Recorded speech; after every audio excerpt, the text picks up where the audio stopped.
La palabra en esta mañana, en la soberanía de Dios, un hermoso, hermoso texto que es de consuelo en cualquier situación y regresamos a Job capítulo 12. Job capítulo 12, recuerden, este es un capítulo que brilla con la verdad hermosa de la soberanía humillante. Soberanía humillante, este es el título de nuestro estudio. Esta es la segunda parte de este estudio en esta sección del libro de Job, que va del capítulo 3 a 37, Job y sus tres amigos estaban tratando de entender por qué Job estaba sufriendo. Los tres amigos, recuerdan, se equivocaron al decir que Job estaba sufriendo debido a que Job había pecado. Y dijeron esto porque no tenían la escritura, no tenían la Biblia. No sabían lo que había pasado en Job capítulos 1 y 2, donde recuerdan, el Señor reveló en su palabra por qué estaba sufriendo Job.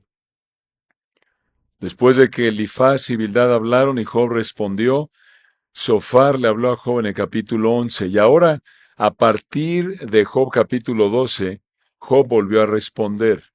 Y con esta respuesta, Job cerró el primero de 3 ciclos de diálogo entre él y sus tres amigos. Digamos que esta es la primera de 3 vueltas o rondas de diálogo. Esta respuesta de Job a Sofar es más larga que la respuesta elifásica, la respuesta a Bildad. De hecho, esta respuesta que comienza en Job capítulo 12 cubre 3 capítulos. Empieza aquí en el 12 y va al 13 y luego al 14. Recuerden que aquí en Job capítulo 12 vemos 2 realidades que reconoció Job para que te humilles bajo el soberano. 2 realidades que reconoció Job para que te humilles bajo el soberano. En primer lugar, Job reconoció la torpeza de sus amigos. Versículos 1 al 5. Job reconoció la torpeza de sus amigos. Vamos a leer el texto para repasar lo que ya estudiamos. Simplemente leamos Job 12, 1 al 5. Dice Job 12, 1. Respondió entonces Job diciendo, ciertamente vosotros sois el pueblo, y con vosotros morirá la sabiduría. También tengo yo entendimiento como vosotros. No soy yo menos que vosotros. ¿Y quién habrá que no pueda decir otro tanto? Versículo 4. Yo soy uno de quien su amigo se mofa, que invoca a Dios, y él le responde. Con todo, el justo y perfecto es escarnecido. Aquel a cuyos pies van a resbalar es como una lámpara despreciada de aquel que está a sus anchas. En otras palabras, Job les dijo, miren, yo entiendo lo que ustedes entienden, se están burlando de mí, son crueles, ustedes están cómodos y están siendo no compasivos, crueles. Están cómodos, ustedes tienen salud, prosperidad, yo no. Y esto nos llevó, recuerdan, a la segunda de 2 realidades que reconoció Job para que te humilles bajo el soberano. En los versículos 6 al 25 vemos que Job reconoció la soberanía de su Dios.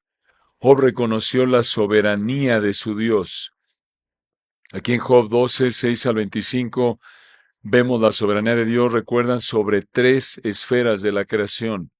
3 esferas de la creación. Este es un texto glorioso, hermoso, una teología sintetizada de la soberanía de Dios. Vimos la primera esfera de la creación sobre la cual el Señor ejerce su soberanía, su control. En primer lugar, recuerdan, versículo 6, la prosperidad de los maleantes. La prosperidad de los maleantes. Vean Job 12, 6. Prosperan las tiendas de los ladrones, y los que provocan a Dios viven seguros, en cuyas manos Él ha puesto cuanto tienen. Un versículo potente, recuerdan que explicamos a fondo en nuestro último estudio de Job, y esto nos lleva a la segunda de 3 esferas sobre las cuales el Señor ejerce su soberanía. Ya vimos en primer lugar la prosperidad de los maleantes, y ahora llegamos en segundo lugar a la vida de los vivientes, versículos 7 al 12. La vida de los vivientes, versículos 7 al 12. Vean aquí el razonamiento de Job. En el versículo 6, Job dijo que Dios es soberano incluso sobre la comodidad de los que pecan. Hasta ahí llegamos la semana pasada. Y a partir del versículo 7, Job les dijo a sus amigos que habían varios ejemplos de la misma soberanía de Dios que gobierna la comodidad de los malos del versículo 6 y el resto de la creación. Vean ustedes cómo aquí, en los versículos 7 en adelante, Job le dio a sus amigos varios ejemplos de esa soberanía de Dios, y en particular vean los versículos 7 al 9. Job le dijo a sus amigos que el Señor controlaba la vida de todo ser vivo. Versículo 7, vean el texto.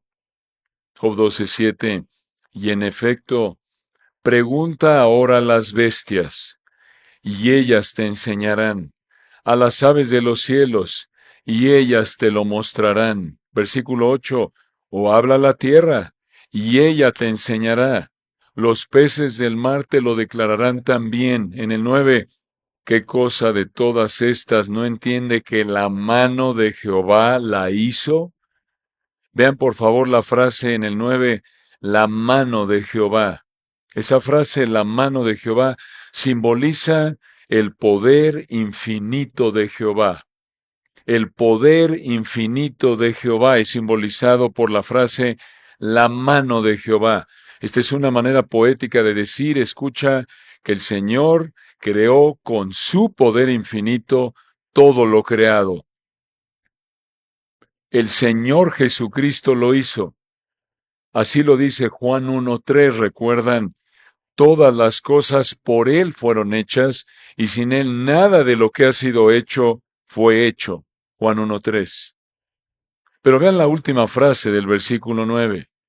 Otra vez, que la mano de Jehová la hizo. El Espíritu Santo volvió a usar esta misma frase muchos años después de Job. En Isaías 41:20, acompáñenme ahí por un momento. Isaías 41:20, en esta sección de Isaías, el Señor estaba consolando a Israel. Y en los versículos 15 al 19, les dijo que los iba a bendecir en el reino futuro terrenal, en el milenio. ¿Para qué iba a hacer esto el Señor? ¿Para qué va a hacer esto el Señor? Esto es todavía futuro, esto va a suceder. Isaías 41:20. Para que vean y conozcan, y adviertan y entiendan todos, que la mano de Jehová es esto, y que el Santo de Israel lo creó. Vean el texto de nuevo, Isaías 41:20, para que el Señor va a bendecir a la nación de Israel en el reino futuro milenial. Versículo 20, para que vean y conozcan y adviertan. Esa palabra adviertan se puede traducir consideren y pongan atención. Continúa el texto en el 20, y entiendan todos. Y aquí está Job 12:9, que la mano de Jehová hace esto. Que la mano de Jehová, recuerden que el poder infinito, la mano de Jehová simboliza el poder infinito de Jehová. Dice aquí el texto en Isaías 41:20, para que vean y conozcan y adviertan y entiendan todos que la mano de Jehová o que el poder infinito de Jehová es esto y que el Santo de Israel lo creó. ¿Por qué dijo esto aquí el Espíritu Santo a través de Isaías? Para decir que todas estas bendiciones que el Señor aquí presentó en Isaías 41:15 al 19, Él las traerá a la nación de Israel en el milenio para demostrar, para manifestar su poder infinito, su fidelidad, su perfección. Piensen en esto es hermoso.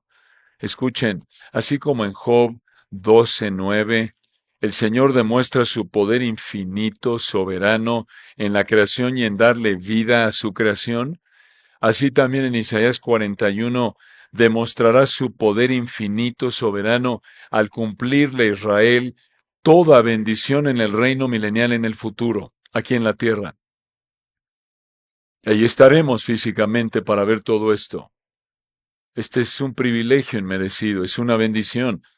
En otras palabras, según Isaías 41:20, la nación de Israel es una herramienta escogida por el Señor para mostrar su gloria, para mostrar sus perfecciones. Por eso no nos sorprende que el mundo se oponga tanto a Israel, porque el mundo se opone a que el Señor muestre su gloria. Incluso muchos quieren destruir a la nación de Israel. ¿Por qué? Porque aman su pecado, odian al Dios de Abraham, Isaac, de Israel. Y este odio es alimentado por maneras de pensar mundanas, dirigidas por el Dios de este mundo, Satanás. Piensen, ¿por qué no hay un país que diga abiertamente queremos matar a México, como Irán dice queremos matar a Israel? ¿Por qué? En términos bíblicos, por pasajes como Isaías 41. Porque Dios escogió a la nación de Israel para mostrar sus perfecciones de una manera en la que no las mostrará con ninguna otra nación. Ahora regresemos a Job 12:10. Job 12:10.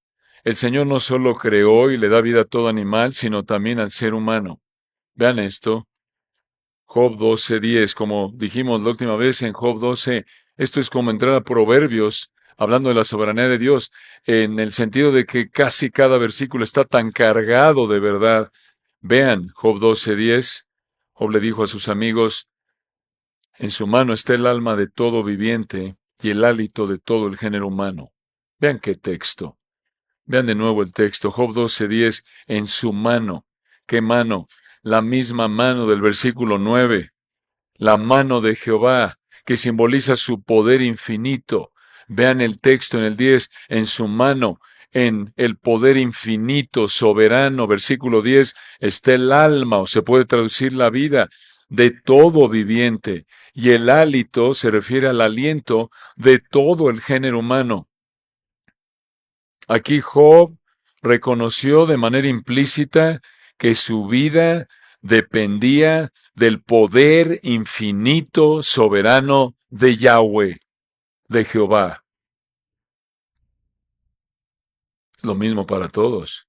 No tenemos vida por el licuado que nuestra abuelita nos dio y que hemos tomado toda la vida. No tenemos vida porque dormimos 9 horas diarias.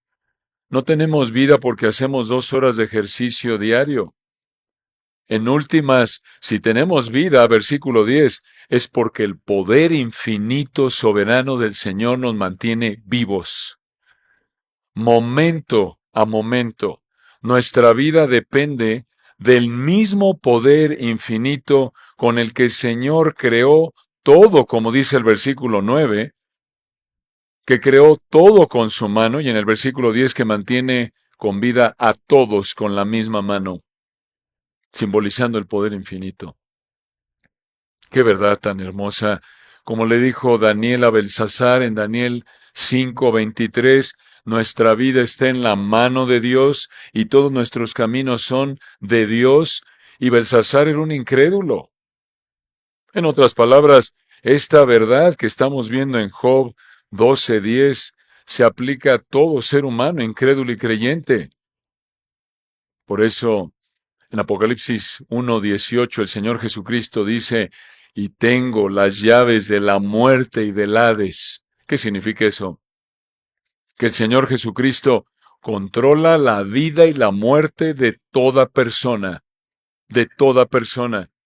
En otras palabras, nuestra vida y todo lo que hacemos en nuestra vida, momento a momento, día tras día, depende del poder infinito soberano de nuestro amado Señor Jesucristo. Vean el versículo 11. Aquí en Job 12:11, Job siguió describiendo la soberanía de Yahweh, del Señor Jesucristo, aunque obviamente él no lo entendía aquí todavía que era en particular el Hijo Eterno. Pero vean en el versículo 11 cómo Job siguió describiendo la soberanía de Yahweh, de Jehová, sobre la vida de los vivientes. Versículo 11.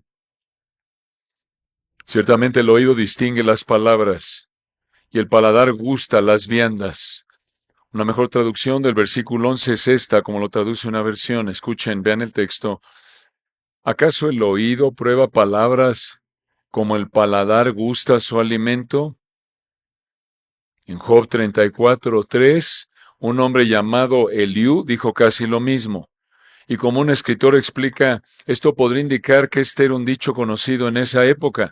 Y lo que significa es que así como la lengua identifica lo que sabe bien o mal, así también la mente, representada aquí por el oído, identifica lo que es verdad o no. La idea aquí es que los tres amigos de Job debían reconocer que Job les estaba diciendo la verdad acerca de la soberanía de Dios en estos versículos. Y vean, versículo 12, cómo terminó este párrafo Job. Les dijo a sus amigos en Job 12:12, en los ancianos está la ciencia, o se puede traducir sabiduría, y en la larga edad la inteligencia. Aquí Job volvió a burlarse de manera inversa de sus amigos. Les habló de manera sarcástica. ¿Cómo sabemos eso? Porque sus tres amigos eran mayores, eran ancianos, tenían larga edad. Esto lo sabemos por Job 15:9 y 10. Si me acompañan ahí por un momento. Job 15:9 y 10. Vean aquí en Job 15:9 y 10. Elifaz le preguntó a Job, en Job 15:9, ¿qué sabes tú que no sepamos? ¿Qué entiendes tú que no se halla en nosotros? Versículo 10, cabezas canas y hombres muy ancianos hay entre nosotros, mucho más avanzados en días que tu padre. Entonces, de regreso a Job 12:12, en el contexto de Job, Job 12:12 muestra que los años no necesariamente garantizan que una persona es sabia. Los tres amigos de Job ilustran esto. Los tres amigos de Job eran hombres mayores, pero Elifaz le habló a Job en base a su experiencia. Bildad le habló a Job en base a lo que vio repetido. Y Sofar le habló a Job en base a sus reflexiones, a sus pensamientos. Y los tres estuvieron mal en explicarle a Job por qué Job estaba sufriendo. ¿Por qué? ¿Por qué estuvieron mal? Porque no tenían la revelación especial de Dios. Recuerdan, la Biblia no había sido escrita cuando sucedió lo que pasó aquí en Job. Y lo podemos decir de otra manera. Los tres amigos de Job, Elifaz, Bildad y Sofar, estuvieron mal porque no tenían la escritura, no tenían la Biblia. Y esto, hermano, nos vuelve a recordar que tener muchos años de edad no garantiza que seamos sabios, porque la sabiduría verdadera no depende de los años. La sabiduría verdadera depende de entender correctamente la Escritura y someterse a ella. ¿Escuchaste eso? La sabiduría verdadera depende de entender correctamente la Escritura y someterte a ella, no de cuántos años tienes. La sabiduría verdadera entonces depende de entender y aplicar correctamente la Biblia. Esta es una verdad tan importante. Esto lo vemos ahí en el Salmo 119, ¿recuerdan? Salmo 119:97. El salmista entendió correctamente esto y por eso dijo con estas palabras conocidas, hermoso párrafo en el Salmo 119:97, en esta que recuerdan la oración más larga que existe en la Escritura, le dijo al Señor el salmista, Salmo 119:97, oh, cuánto amo yo tu ley. Todo el día es ella mi meditación. Versículo 98, escuchen, me has hecho más sabio que mis enemigos con tus mandamientos, porque siempre están conmigo. 99, más que todos mis enseñadores he entendido, porque tus testimonios son mi meditación. 100, más que los viejos he entendido, porque he guardado tus mandamientos. Vean por favor, hermanos, en el 98 el salmista era más sabio que los enemigos, 99 más sabio que sus maestros, y en el 100 más sabio que los que eran mayores que él. ¿Por qué? ¿Por qué era más sabio que la gente mayor? Porque le encantaba la Escritura. Por eso disfrutaba pensar en la Escritura y obedecer la Escritura. Esto demuestra un corazón que el Espíritu Santo ha regenerado, un corazón que el Espíritu Santo está controlando. Entonces, hermanos, concentrémonos en entender la Escritura, en someternos a la Escritura, sin importar los años que tengamos. Ahí está la sabiduría verdadera, no en los años. Por eso Pablo le dijo a Timoteo: ninguno tenga en poco tu juventud, sino sé ejemplo de los creyentes en palabra, conducta, espíritu, fe y pureza. Allí en 1 Timoteo 4:12. ¿Por qué le dijo eso? Porque esa es la tendencia pecaminosa que tenemos todos. Obviamente tenemos que respetar a la gente mayor, la Biblia lo enseña. Claro, desde la ley, por ejemplo, delante de las canas te levantarás, eso bajo la ley, aunque no estamos bajo la ley, eso muestra un corazón humilde, el respetar a los mayores, cuidar de ellos, empezando por nuestros padres, es parte de honrar a nuestros padres, como lo vemos, por ejemplo, en 1 Timoteo 5, pero de nuevo, no equiparemos la edad con la sabiduría. Obviamente lo ideal es tener a un creyente ya mayor con décadas de fidelidad, de entender y aplicar la Escritura, pero de nuevo la edad no necesariamente equivale a sabiduría. Entonces, de regreso allá a Job 12, aquí en Job 12, 6 al 25, estamos viendo la soberanía de Dios sobre tres esferas de la creación. En primer lugar, sobre la prosperidad de los maleantes, versículo 6. En segundo lugar, sobre la vida de los vivientes, versículos 7 al 12. Y seguimos con la tercera. Vemos la soberanía de Dios sobre la capacidad de los gobernantes, versículos 13 al 25. La soberanía de Dios sobre la capacidad de los gobernantes, versículos 13 al 25. Si el Señor quiere, no vamos a terminar esto hoy. Es muy rico, véanlo. Esto es hermoso. Versículo 13. Job 12:13. Job dijo a sus amigos: con Dios está la sabiduría y el poder. Suyo es el consejo y la inteligencia. Esto es tan rico, hermanos. De nuevo, podríamos en versículos como este extendernos a un sermón por versículo. Esto es hermoso. Vean aquí en el 13, de nuevo, con Dios está la sabiduría y el poder. Suyo es el consejo y la inteligencia. Aquí, como alguien dijo, sabiduría, consejo e inteligencia son sinónimos. La idea aquí es que la sabiduría, la inteligencia, el consejo, otra vez, es de Dios. Y este tema de la sabiduría y la inteligencia del Señor es un tema que se repite varias veces en el libro de Job. Es algo muy importante en el libro de Job. ¿Por qué? Porque al final del libro, cuando el Señor le respondió a Job, el Señor le mostró a Job la ignorancia de Job comparada con la sabiduría infinita, perfecta del Señor. Pero vean esto, hermanos. Vean la primera frase del versículo 13 otra vez. Con Dios está la sabiduría y el poder. Esa frase, sabiduría y poder, es la misma frase hebrea que encontramos en Daniel 2:20. Acompáñenme ahí. Daniel 2:20. Vean cómo otra vez el Espíritu Santo tomó esta frase. Vean cómo la usó y la aplicó aquí en Daniel 2:20. Aquí estamos siglos después de Job 12 con el amado profeta Daniel, afirmando esta gran verdad que encontramos en Job 12:13. Y aquí en Daniel 2, versículos 20 al 22, Daniel alabó a Dios. Estos tres versículos, Daniel 2, 20, 21 y 22, son monumentales. Estos versículos reflejan el tema central del libro de Daniel. Y ese tema es: Dios controla todo. Dios es soberano sobre todo.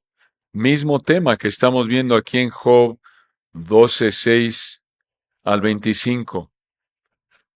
Y vean aquí que esta alabanza de Daniel a Dios demuestra que Daniel conocía la Escritura. Y por conocer la Escritura, conocía a Dios.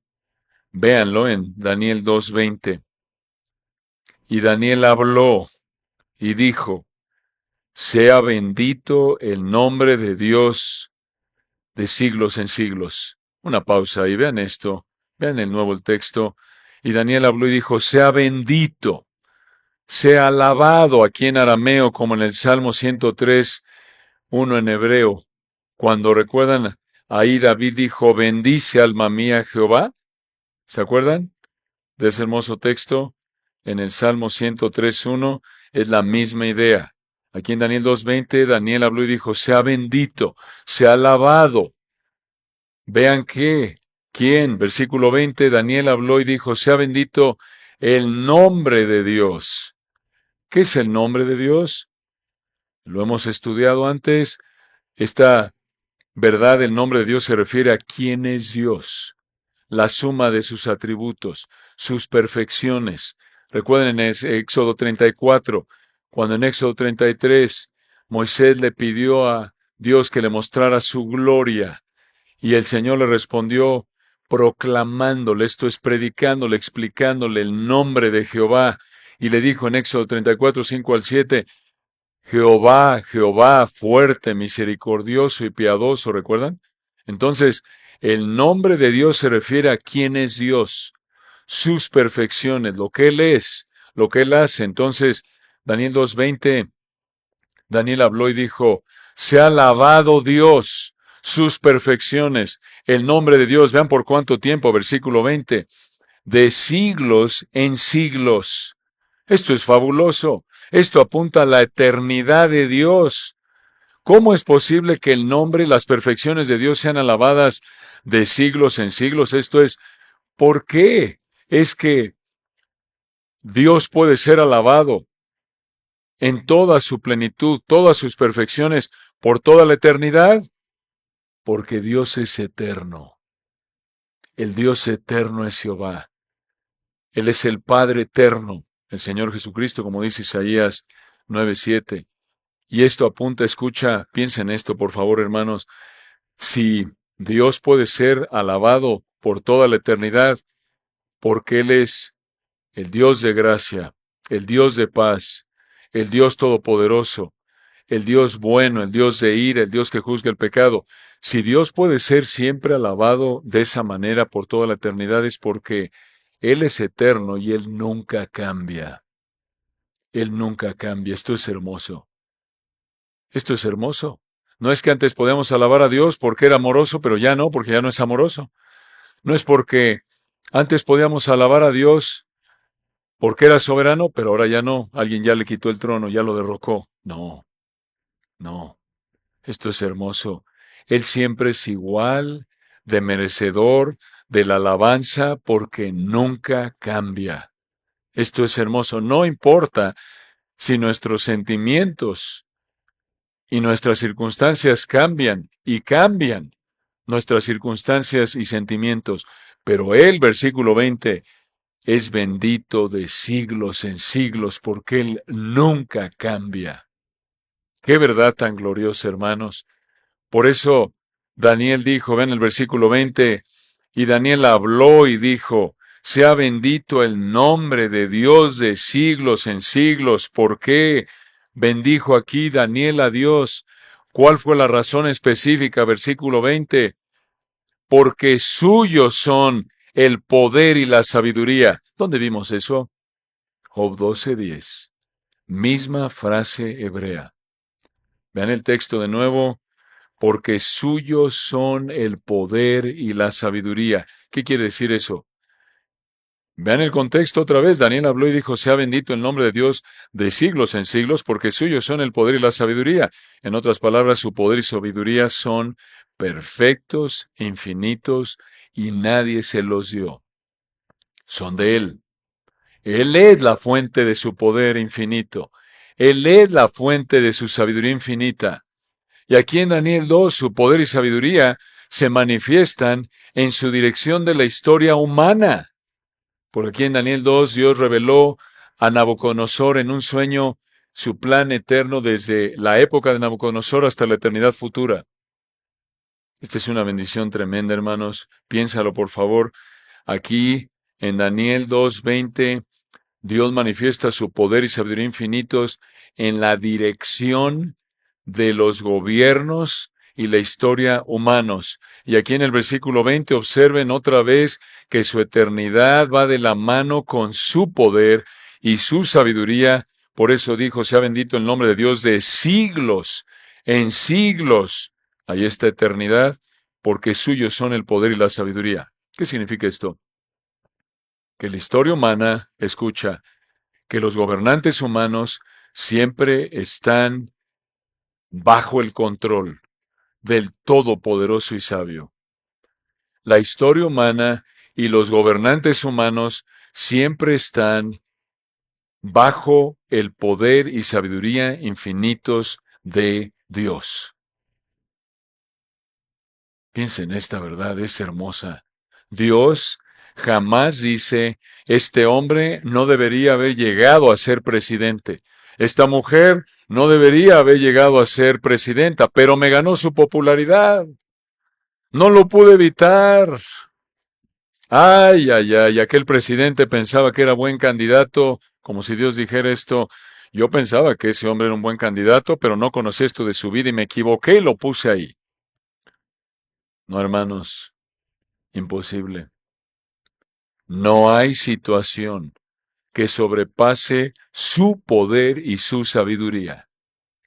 Ni la situación política actual de México, ni de ningún otro país en ningún momento de la historia, nada de esto sobrepasa el poder y la sabiduría del soberano de los reyes de la tierra. Y esto, hermanos amados, también es una realidad en los detalles más insignificantes de tu vida diaria. El poder y la sabiduría infinitos de Dios están por encima y por detrás de esa situación difícil en tu trabajo. El poder y la sabiduría de Dios están por encima y por detrás de esa situación difícil en tu familia. El poder y la sabiduría infinitos de Dios están por encima y por detrás de cada detalle de tu vida diaria. Dios no está sorprendido por ninguna situación que vives. No sobrepasa su poder jamás, no sobrepasa su sabiduría jamás. Jamás podemos llegar a pensar ni reclamarle al Señor, Señor, es que no sabes, perdón, no sabes, suyos son el poder y la sabiduría. Tiene conocimiento perfecto de todo y lo aplica de manera perfecta. Es que, Señor, ¿cómo no puedes controlar esto? Perdón, suyos son el poder infinito. Y observen cómo se ve su poder y sabiduría aquí en Daniel 2, versículo 21. Daniel sigue alabando a Dios y dice en el 2:21, Él muda los tiempos y las edades. Una pausa ahí. Él muda, o se puede traducir, Él cambia. Él cambia los tiempos y las edades. Esa frase tiempos y edades, la idea es épocas o temporadas. Él cambia las épocas o temporadas. Esto significa que Dios controla la historia de la humanidad. Dios controla cada etapa de tu vida. Sabemos que aquí se refiere a que Dios controla la historia de la humanidad, como lo muestra el resto del capítulo, sin aprobar ni ser responsable por nuestro pecado. Dios decide cuándo vivimos, cuánto tiempo vivimos, qué hacemos, dónde vivimos, desde los gobernantes más prominentes en la historia, como lo vemos aquí en Daniel 2, hasta todo ser humano, incluyéndonos a nosotros. Dios decide cuánto tiempo lo sirves, en qué trabajo, cuánto tiempo tienes la salud, la oportunidad de trabajar en esa situación o estar con tu familia. Otra vez con esta decisión que hemos tenido que tomar Robin y yo, platicábamos, me recordaba Robin, hay etapas. Tuvimos una etapa en la que cambiábamos pañales. Bueno, más ella que yo, pero sí le eché la mano, que quede claro. Y hay una etapa en la que hay que cuidar a los papás, a los suegros. El Señor sabe cuándo. Y observen el final del versículo 21, Daniel 2:21, Él muda los tiempos y las edades, quita reyes y pone reyes. Tremenda verdad. De nuevo, como lo muestra Daniel capítulo 2, Él establece y quita a los gobernantes. ¿Qué declaración es esta, hermanos? Incluso los más impíos e ilegítimos están en el poder porque Dios los puso ahí.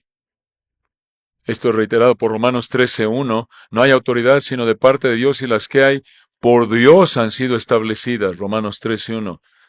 Recuerden, Dios no puede ser tentado por el mal ni él tienta a nadie. Sin aprobar ni contribuir a su pecado, Dios coloca a todo gobernante de todo país, de toda etapa de la historia. Incluso el gobernante que cometió la peor injusticia en la historia, Pilato, al condenar al perfecto, al más inocente de la historia, aún Pilato estuvo en el poder porque Dios lo puso ahí, como lo vemos en Juan 19, 10 y 11. Escuchen esto. Juan 19, 11 y 12. Ustedes recuerdan el texto ahí. Dicen Juan 19, 11. Juan 19, 10 y 11 dice, entonces le dijo Pilato, hablándole ya al Señor en Juan 19, 10, entonces le dijo Pilato, ¿a mí no me hablas? Pilato le dijo al Señor, ¿no sabes que tengo autoridad para crucificarte y que tengo autoridad para soltarte? Y en Juan 19, 11 respondió Jesús, ninguna autoridad tendrías contra mí si no te fuese dada de arriba. ¡Qué declaración, hermanos! ¡Qué consuelo! Ni el gobernante más corrupto, que cometió la impiedad, el crimen más terrible en la historia, que fue ese, de condenar al santo inocente sin mancha, estuvo en el poder fuera de que Dios lo puso ahí. Dios lo puso ahí. Dios quita reyes, pone reyes, sin aprobar ni ser el autor del pecado de ninguno de estos gobernantes impíos. Y esta verdad ahí del versículo 21, quita reyes y pone reyes, incluye a todo ser humano y todo detalle de la vida de todo ser humano. Piénsalo. Él quita dinero y pone dinero. Como lo dijo Job. Jehová dio, Jehová quitó. Él quita reyes, pone reyes. Él quita salud y pone salud. Él quita personas y pone personas en esta tierra. Con el hermano MacArthur, Él quita pastores y pone pastores. En tu trabajo, Él quita jefes y pone jefes. Y como tomando esta verdad nos lo ha dicho la abuelita de Robin, Él quita abuelitas y pone abuelitas. Así es, se aplica a todo. Observen el final del versículo 21. Daniel 2:21. Continúa este texto hermoso. Otra vez paralelo a Job 12. Daniel le dijo al Señor en Daniel 2:21, da la sabiduría a los sabios y la ciencia a los entendidos. Versículo 22, Él revela lo profundo y lo escondido. Conoce lo que está en tinieblas y con Él mora la luz. Vean esa frase, conoce lo que está en tinieblas. Aquí significa, Él conoce lo que el hombre no puede conocer. Lo que está en tinieblas es lo que el ser humano no puede conocer. Dios lo conoce. Él conoce lo que está en tinieblas. Él conoce lo que el hombre no puede conocer. Y al final del 11, y con Él, con Dios, mora la luz. ¿A qué se refiere eso? Como alguien dijo aquí, la luz se refiere a la sabiduría de Dios. La sabiduría de Dios. Los versículos 21 y 22 se refieren a la capacidad, escuchen, que Dios le dio a Daniel de conocer y entender, aquí en Daniel 2, el sueño de Nabucodonosor y su significado. Pero escuchen, aquí también vemos una gran verdad. Solo Dios tiene conocimiento y sabiduría perfectos. Y solo Él los puede revelar a quien Él quiere. Esto nos debe motivar a buscar su sabiduría en su palabra, en oración. No hay otro lugar donde la encuentres. No hay otro lugar. En Él, en Cristo, están escondidos todos los tesoros de la sabiduría y el conocimiento. Y tenemos la palabra de Cristo para que podamos tener la mente de Cristo, esto es, aprendamos a pensar como Cristo. ¿Cómo? Proverbios 2, al estar escudriñando la Escritura, porque de su boca vienen la sabiduría y la inteligencia. Y pedirle al Señor, Santiago 1, si alguno de vosotros tiene falta de sabiduría, pídala a Dios. Recuerden, la sabiduría no se encuentra en la edad avanzada, sino en Dios, quien la concede conforme a su discreción soberana a sus hijos a través de un entendimiento correcto de la Escritura y sumisión a ella. Regresemos a Job 12. Nos quedan unos minutos. Job 12. Vean otra verdad gloriosa en el versículo 14. De nuevo es un texto tan rico, Daniel 2, estas verdades que uno quisiera estacionarse ahí. Pero vean otra verdad gloriosa en Job 12, 14. Dice el texto: si él derriba, no hay quien edifique. Encerrará al hombre y no habrá quien le abra. Vean el texto de nuevo en hebreo. El versículo empieza con la frase he aquí. Aquí Job enfatizó lo que dice el resto del versículo. Énfasis, versículo 14. Si él, hablando de Dios, derriba, no hay quien edifique. Nunca hay quien edifique en hebreo. Es permanente aquí la negación. Si Dios derriba, no hay jamás alguien que edifique. Al final del 14, hablando de Dios, encerrará al hombre, y otra vez en hebreo permanente, nunca habrá quien le abra. Vean por favor, hermanos, qué autoridad, qué nivel de poder. Vean cómo el Señor, lo que Él hace es, escuchen, irreversible. Irreversible en términos de poder soberano. Por favor, vean esto. Si el Señor decide hacer algo, nadie puede revertirlo, es lo que dice el versículo 14. Y aquí en Job 12:14, de manera implícita, Job dijo que él, Job, no podía salir de esa situación de sufrimiento. Esa enfermedad, el haber perdido a sus hijos, su prosperidad, el ánimo de su esposa. Job no podía salir de esa situación porque Dios lo había puesto ahí. Dios lo había derribado de su prosperidad. Dios lo había encerrado en su sufrimiento y por lo tanto Job no podía reconstruir su prosperidad. Job no podía salir de su sufrimiento. Y por implicación aquí el versículo 14 apunta a que el único que podía reconstruir la bendición material de Job, el único que podía sacar a Job de su sufrimiento, era el que lo había colocado en esa situación. ¿Quién? Dios, el Todopoderoso bendito. Esta verdad, hermanos, de que es imposible salir de una situación en la que Dios nos coloca, o es imposible evitar una situación que Dios quiere que suceda, la vemos repetida de diferentes maneras en la Escritura. Vean cómo esta misma verdad la usó el Espíritu Santo en Isaías 22. Acompáñenme a Isaías capítulo 22. En esta sección, Dios usó a Isaías para presentar varios mensajes para diferentes naciones. Observen aquí en Isaías 22, 15 al 25, esta verdad. Aquí Dios dice lo que haría con un gobernante de Judá. Isaías 22:15 empieza con un énfasis muy fuerte en la soberanía de Dios. En hebreo, Isaías 22:15 comienza el Señor Adonai. El Señor, el que tiene la autoridad y control supremos, dice Isaías 22:15 en hebreo, dice el Señor, y continúa Jehová de los ejércitos. Este título hermoso de Dios enfatiza que Él controla todo en su creación para cumplir sus propósitos. Vean un énfasis tan fuerte en la soberanía de Dios aquí en Isaías 22:15 con estos dos nombres del Señor, el Señor, el que tiene la autoridad y control supremos, y añade Jehová de los ejércitos.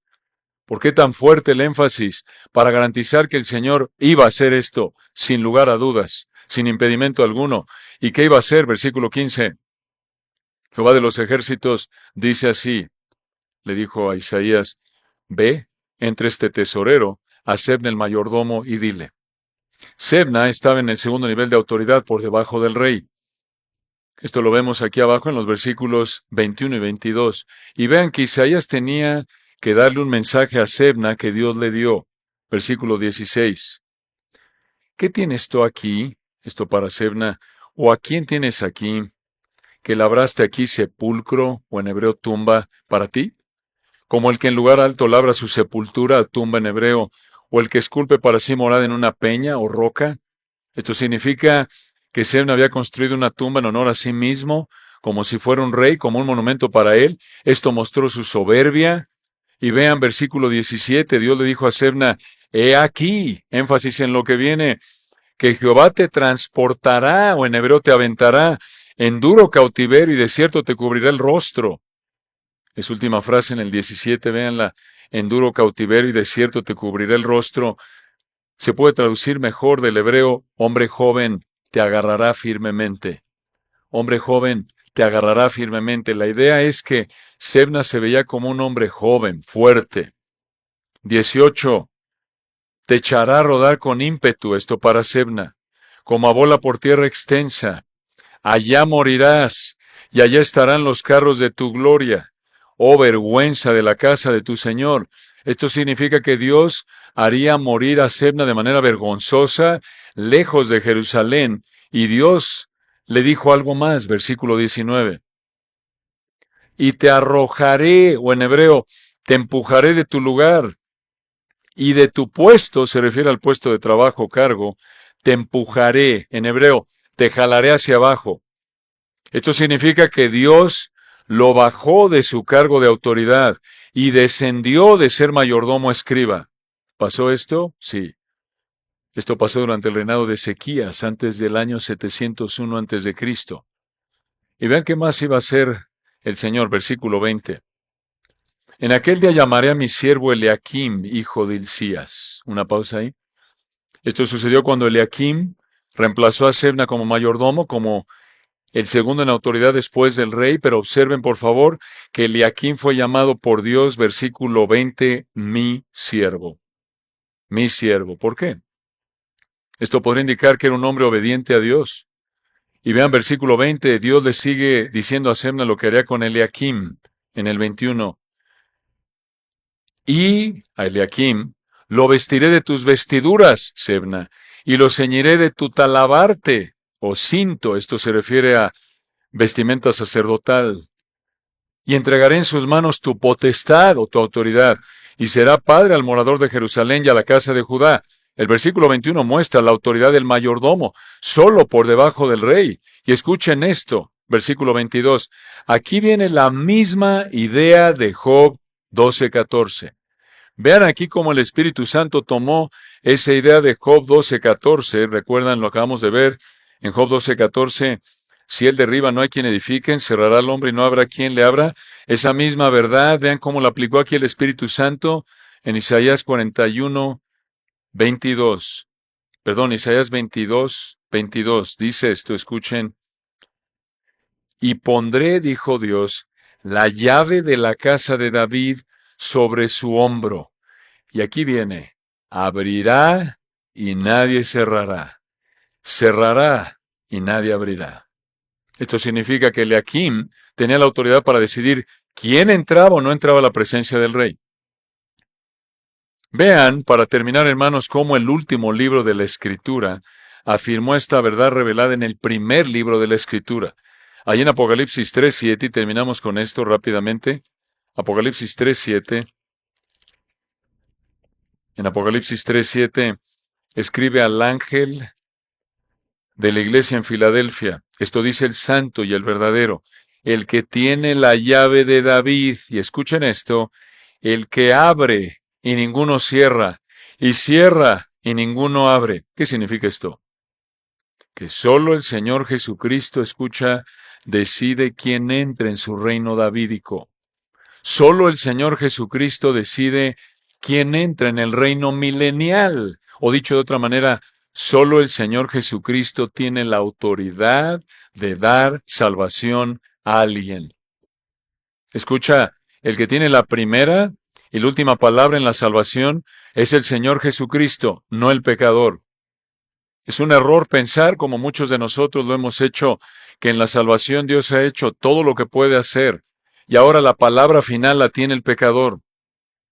Es un error pensar que el pecador es el que decide si es salvo o no. No, el que decide quién es salvo es el Señor Jesucristo.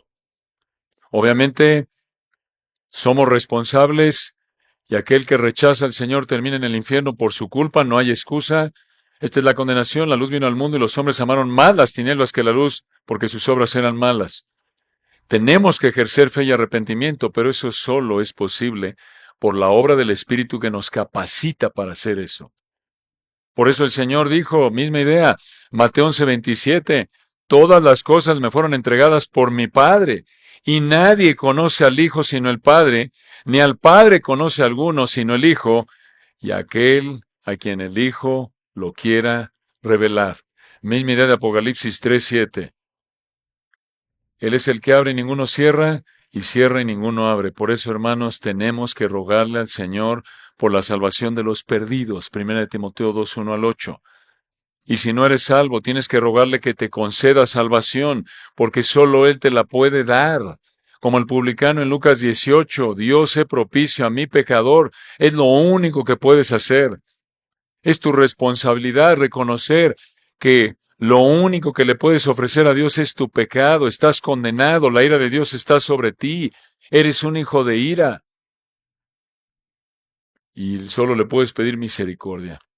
Que tenga misericordia de ti y vengas a Él dispuesto a dejar tu pecado, confiando únicamente en Él, no en nada que tú hagas. Oremos para terminar. Padre, gracias por este pasaje tan potente, tan hermoso. Ciertamente hemos visto una probada como cada vez que abrimos tu palabra hermosa y la interpretamos conforme a lo que tú has querido decir. Vemos tus virtudes, tu gloria, tus perfecciones. Gracias, Señor, por habernos concedido ver algo de tu gloria hermosa, la gloria de Cristo. Oramos que, como dice tu palabra, tu Espíritu nos lleve, nos transforme de gloria en gloria, para conformarnos a la misma imagen de aquel cuya gloria hemos visto hoy. Aunque sabemos que es insignificante, el vistazo de gloria que hemos visto es suficiente, Señor, para cautivarnos, para motivarnos a adorarte, para ayudarnos a quitar los ojos de nosotros y ponerlos donde deben estar. Poner la mira en las cosas de arriba, no en las de la tierra. Gracias, Señor, porque a través de tu palabra hermosa nos elevas, como alguien dijo, por encima de las trivialidades, lo mundano, la vida en este mundo temporal, superficial. Damos la gloria a ti. Repetimos, como dijo Daniel, sea bendito el nombre de Dios, el nombre de nuestro amado Señor Jesucristo de siglo en siglo, porque tuyos son el poder y la sabiduría. Gracias porque tú eres el único que muda los tiempos y las edades, quita reyes, pone reyes. Gracias porque nadie está por encima de ti. Damos la gloria a ti en Cristo Jesús. Amén.